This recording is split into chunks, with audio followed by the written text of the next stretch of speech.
Depuis son adolescence, Maxime Le Forestier entretient un lien intime et privilégié avec Georges Brassens.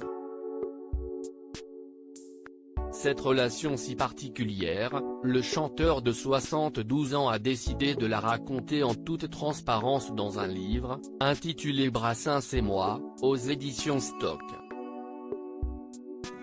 Qui plus est, cette année 2021 souligne le centenaire de la naissance et les 40 ans de la disparition du musicien sétois. Pour célébrer ce double anniversaire, Maxime Le Forestier a enregistré l'intégrale du répertoire de Georges Brassens sur disque, soit 171 chansons.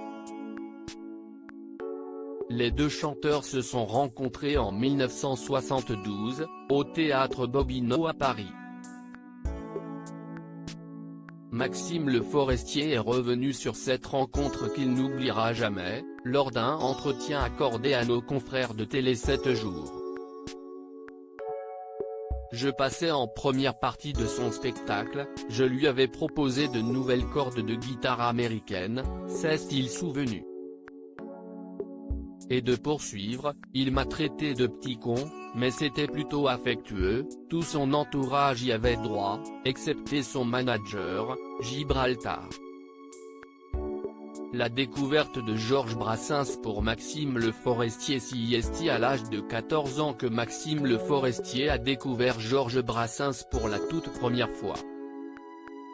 Alors qu'il était guitariste débutant, le jeune Maxime a poussé la porte du magasin de musique de Paul Beucher, à Paris, pour acheter des partitions. Le vendeur a alors tendu à l'adolescent les partitions de Georges Brassens. Je ne garantis pas que j'aurais autant accroché s'il m'avait vendu des chansons de Guy Béard.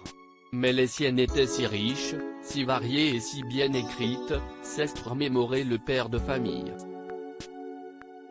9 ans plus tard, Maxime Le Forestier rencontrait Georges Brassens et faisait sa première partie, dans sa salle fétiche, Bobino.